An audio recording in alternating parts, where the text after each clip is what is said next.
What if the power to heal your mind and body was within you all along, hidden in practices passed down through ancient civilizations? Let's journey back in time to uncover the mysterious mental healing techniques of our ancestors and explore their relevance in today's modern world. Let's start Chapter 4: Mental Healings in Ancient Times. Down through the ages, men of all nations have somehow instinctively believed that somewhere there resided a healing power which would restore to normal the functions and sensations of man's body. They believed that this strange power could be invoked under certain conditions and that the alleviation of human suffering would follow. The history of all nations presents testimony in support of this belief. In the early history of the world, the power of secretly influencing men for good or evil, including the healing of the sick, was said to be possessed by the priests and holy men of all nations. Healing of the sick was supposed to be a power derived directly by them from God, and the procedures and processes of healing varied throughout the world. The healing processes took the form of supplications to God, attended by various ceremonies such as the laying on of hands, incantations, the application of amulets, talismans, rings, relics, and images. For example, in the religions of antiquity, priests in the ancient temples gave drugs to the patient and practiced hypnotic suggestions prior to the patient's sleep, telling him that the gods would visit him in his sleep and heal him. Many healings followed. Obviously, all this was the work of potent suggestions to the subconscious mind. After the performance of certain mysterious rites, the devotees of Hecate would see the goddess during sleep, provided that before going to sleep they had prayed to her according to weird and fantastic instructions. They were told to mix lizards with resin, frankincense, and myrrh and pound all this together in the open air under the crescent moon. Healings were reported in many cases following this grotesque procedure. It is obvious that these strange procedures, as mentioned in the illustrations given, favored suggestion and acceptance by the subconscious mind of these people by making a powerful appeal to their imagination. Actual lie, in all these healings, the subconscious mind of the subject was the healer. In all ages, unofficial healers have obtained remarkable results in cases where authorized medical skill has failed. This gives cause for thought. How do these healers in all parts of the world effect their cures? The answer to all these healings is due to the blind belief of the sick person, which released the healing power resident in his subconscious mind. Many of the remedies and methods employed were rather strange and fantastic, which fared the imagination of the patients, causing an aroused emotional state. This state of mind facilitated the suggestion of health and was accepted both by the conscious and subconscious mind of the sick. This will be elaborated on further in the next chapter. Biblical accounts of the use of the subconscious powers. What things soever you desire, when you pray, believe that you receive them, and ye shall have them. Mark 11:24. Note the difference in tenses. The inspired writers tells us to believe and accept as true the fact that our desire has already been accomplished and fulfilled, that it is already completed, and that its realization will follow as a thing in the future. The success of this technique depends on the confident conviction that the thought, the idea, the picture is already a fact in mind. In order for anything to have substance in the realm of mind, it must be thought of as actually existing there. Here in a few cryptic words is a concise and specific direction for making use of the creative power of thought by impressing upon the subconscious the particular thing which you desire. Your thought, idea, plan, or purpose is as real on its own plane as your hand or your heart. In following the biblical technique, you completely eliminate from your mind all consideration of conditions, circumstances, or anything which might imply adverse contingencies. You are planting a seed concept in the mind, which, if you leave it undisturbed, will infallibly germinate into external fruition. The prime condition, which Jesus insisted upon, was faith. Over and over again you read in the Bible, "According to your faith is it done unto you." If you plant certain types of seeds in the ground, you have faith they will grow after their kind. This is the way of seeds, and trusting the laws of growth and agriculture, you know that the seeds will come forth after their kind. Faith, as mentioned in the Bible, is a way of thinking, an attitude of mind, an inner certitude, knowing that the idea you fully accept in your conscious mind will be embodied in your subconscious mind and made manifest. Faith is, in a sense, accepting as true what your reason and senses deny, that is a shutting out of the little, rational, analytical, conscious mind and embracing an attitude of complete reliance on the inner power of your subconscious mind. A classical instance of Bible technique is recorded in Matthew 9:28-30. And when he was come into the house, the blind man came to him, and Jesus saith unto them, Believe you that I am able to do this? They said unto him, Yea, Lord. Then touched he their eyes, saying, According to your faith be it unto you. And their eyes opened, and Jesus straitly charged them, saying, See that no man know it. In the words, according to your faith be it unto you, you can see that Jesus was actually appealing to the cooperation of the subconscious mind of the blind men. Their faith was their great expectancy, their inner feeling, their inner conviction that something miraculous would happen and that their prayer would be answered, and it was. This is the time-honored technique of healing, utilized alike by all healing groups throughout the world regardless of religious affiliation. In the words, see that no man know it, Jesus enjoins the newly healed patients not to discuss their healing because they might be subjected to the skeptical and derogatory criticisms of the unbelieving.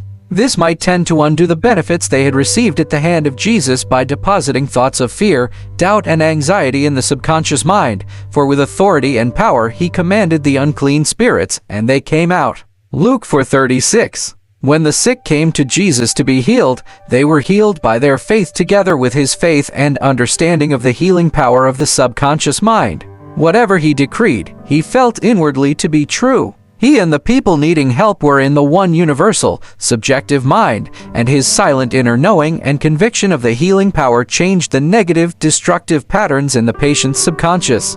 The resultant healings were the automatic response to the internal mental change. His command was his appeal to the subconscious mind of the patients plus his awareness, feeling, and absolute trust in the response of the subconscious mind to the words which he spoke with authority. Miracles at various shrines throughout the world. It is an established fact that cures have taken place at various shrines throughout the world, such as in Japan, India, Europe, and America. I have visited several of the famous shrines in Japan. At the world-famous shrine called Daibutsu is a gigantic divinity of bronze where Buddha is seated with folded hands, and the head is inclined in an attitude of profound contemplative ecstasy. It is 42 feet in height and is called the Great Buddha. Here I saw young and old making offerings at its feet. Money, fruit, rice, and oranges were offered. Candles were lit, incense was burned, and prayers of petition recited. The guide explained the chant of a young girl as she murmured a prayer, bowed low, and placed 2 oranges as an offering.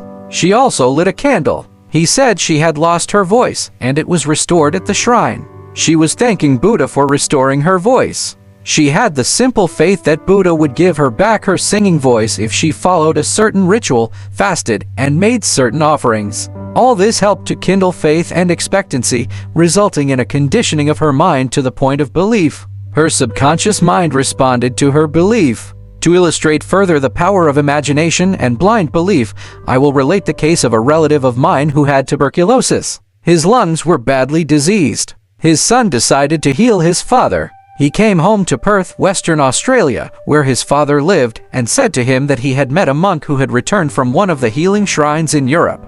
This monk sold him a piece of the true cross. He said he gave the monk the equivalent of $500 for it. This young man had actually picked up a splinter of wood from the sidewalk, went to the jeweler's, and had it set in a ring so that it looked real. He told his father that many were healed just by touching the ring or the cross. He inflamed and fired his father's imagination to the point that the old gentleman snatched the ring from him, placed it over his chest, prayed silently, and went to sleep. In the morning he was healed. All the clinic's tests proved negative. You know, of course, it was not the splinter of wood from the sidewalk that healed him. It was his imagination aroused to an intense degree, plus the confident expectancy of a perfect healing. Imagination was joined to faith or subjective feeling, and the union of the two brought about a healing.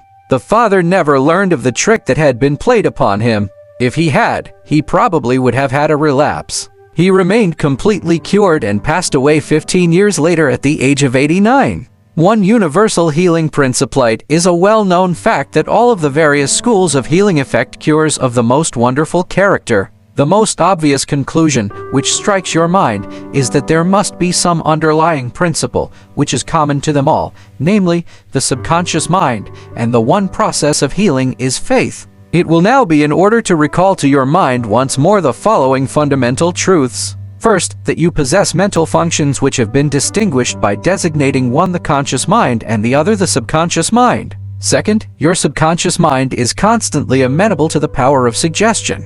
Furthermore, your subconscious mind has complete control of the functions, conditions, and sensations of your body. I venture to believe that all the readers of this book are familiar with the fact that symptoms of almost any disease can be induced in hypnotic subjects by suggestion. For example, a subject in the hypnotic state can develop a high temperature, flushed face, or chills according to the nature of the suggestion given. By experiment, you can also suggest to the person that he is paralyzed and cannot walk. It will be so. By illustration, you can hold a cup of cold water under the nose of the hypnotic subject and tell him, "This is full of pepper, smell it." He will proceed to sneeze. What do you think caused him to sneeze, the water or the suggestion? If a man says he is allergic to Timothy grass, you can place a synthetic flower or an empty glass in front of nose when he is in a hypnotic state and tell him it is Timothy grass. He will portray the usual allergic symptoms. This indicates that the cause of the disease is in the mind. The healing of the disease can also take place mentally. You realize that remarkable healings take place through osteopathy, chiropractic medicine, and naturopathy, as well as through all the various religious bodies throughout the world, but it is obvious that all of these healings are brought about through the subconscious mind, the only healer there is. Notice how it heals a cut on your face caused by shaving. It knows exactly how to do it. The doctor dresses the wood and says, "Nature heals it." Nature refers to natural law, the law of the subconscious mind, or self-preservation, which is the function of the subconscious mind. The instinct of self-preservation is the first law of nature. Your strongest instinct is the most potent of all autosuggestions. Widely different theories. It would be tedious and unprofitable to discuss to any great extent the numerous theories advanced by different religious sects and prayer therapy groups. There are a great number who claim that because their theory produces results it is, therefore, the correct one. This, as explained in this chapter, cannot be true. You are aware that there are all types of healing. Franz Anton Mesmer, an Austrian physician 173-1815 who practiced in Paris, discovered that by applying magnets to the diseased body, he could cure that disease miraculously. He also performed cures with various other pieces of glass and metals. He discontinued this form of healing and claimed that his cures were due to animal magnetism, theorizing that this substance was projected from the healer to the patient. His method of healing disease from then on was by hypnotism, which was called mesmerism in his day. Other physicians said that all his healings were due to suggestion and nothing else. All of these groups, such as psychiatrists, psychologists, osteopaths, chiropractors, physicians, and all the churches are using the one universal power resident in the subconscious mind. Each may proclaim the healings are due to their theory. The process of all healing is a definite positive mental attitude, an inner attitude, or a way of thinking called faith. Healing is due to a confident expectancy, which acts as a powerful suggestion to the subconscious mind, releasing its healing potency. One man does not heal by a different power than another. It is true that he may have his own theory or method. There is only one process of healing, and that is faith. There is only one healing power, namely, your subconscious mind. Select the theory and method you prefer. You can rest assured, if you have faith, you shall get results. 49 plus views of Paracelsus. Philippus Paracelsus, a famous Swiss alchemist and physician who lived from 1493 to 1541, was a great healer in his day. He stated what is now an obvious scientific fact when he uttered these words: "Whether the object of your faith be real or false, you will nevertheless obtain the same effects." Thus, if I believed in St. Peter's statue as I should have believed in St. Peter himself, I shall obtain the same effects that I should have obtained from St. Peter. But that is superstition. Faith, however, produces miracles, and whether it is true or false faith, it will always produce the same wonders. The views of Paracelsus were also entertained in the 16th century by Pietro Pomponazzi, an Italian philosopher and contemporary of Paracelsus, who said we can easily conceive the marvelous effects which confidence and imagination can produce, particularly when both qualities are reciprocated between the subjects and the person who influences them. The cures attributed to the influence of certain relics are the effect of their imagination and confidence. Quacks and philosophers know that if the bones of any skeleton were put in place of the saint's bones, the sick would nonetheless experience beneficial effects if they believed that they were veritable relics. Then, if you believe in the bones of saints to heal, or if you believe in the healing power of certain waters, you will get results because of the powerful suggestion given to your subconscious mind. It is the latter that does the healing. Bernheim's experiment. Julie Bernheim, professor of medicine at Nancy, France, 1910 to 1919, was the expounder of the fact that the suggestion of the physician to the patient was exerted through the subconscious mind. Bernheim, in his Suggestive Therapeutics, page 197, tells a story of a man with paralysis of the tongue, which had yielded to no form of treatment. His doctor told the patient that he had a new instrument with which he promised to heal him. He introduced a pocket thermometer into the patient's mouth. The patient imagined it to be the instrument which was to save him. In a few moments, he cried out joyfully that he could once more move his tongue freely. Among our cases, continues Bernheim, facts of the same sort will be found. A young girl came into my office, having suffered from complete loss of speech for nearly 4 weeks. After making sure of the diagnosis, I told my students that loss of speech sometimes yielded instantly to electricity, which might act simply by its suggestive influence. I sent for the induction apparatus. I applied my hand over the larynx and moved a little and said, "Now you can speak aloud." In an instant I made her say A, then B, then Maria. She continued to speak distinctly. The loss of voice had disappeared. Here Bernheim is showing the power of faith and expectancy on the part of the patient, which acts as a powerful suggestion to the subconscious mind. Producing a blister by suggestion. Bernheim states that he produced a blister on the back of a patient's neck by applying a postage stamp and suggesting to the patient that it was a fly plaster. This had been confirmed by the experiments and experiences of many doctors in many parts of the world, which leave no doubt that structural changes are a possible result of oral suggestion to patients. The cause of bloody stigmata. Hudson's Law of Psychic Phenomena, page 153, he states, hemorrhages and bloody stigmata may be induced in certain subjects by means of suggestion. Dr. Baru put a subject into the somnambulistic condition and gave him the following suggestion: at 4 o'clock this afternoon, after the hypnosis, you will come into my office, sit down in the armchair, cross your arms upon your breast, and your nose will begin to bleed. At the hour appointed, the young man did as directed. Several drops of blood came from the left nostril. On another occasion, the same investigator traced the patient's name on both his forearms with the dull point of an instrument. Then, when the patient was in the somnambulistic condition, he said, "At 4 o'clock this afternoon you will go to sleep, and your arms will bleed along the lines which I have traced, and your name will appear written on your arms in the letters of blood." He was watched at 4 o'clock and seemed to fall asleep. On the left arm the letters stood out in bright relief, and in several places there were drops of blood. The letters were still visible 3 months afterward, although they had gradually grown faint. These facts demonstrate at once the correctness of the two fundamental propositions previously stated, namely, the constant amenability of the subconscious mind to the power of suggestion and the perfect control which the subconscious mind exercises over the functions, sensations, and conditions of the body. All the foregoing phenomena dramatize vividly a.b. normal conditions induced by suggestion, and are conclusive proof that as a man thinketh in his heart subconscious mind, so is he. Healing points in review. 1. Remind yourself frequently that the healing power is in your own subconscious mind. 512. Know that faith is like a seed planted in the ground. It grows after its kind. Plant the idea seed in your mind, water and fertilize it with expectancy, and it will manifest. 3. The idea you have for a book, new invention, or play is real in your mind.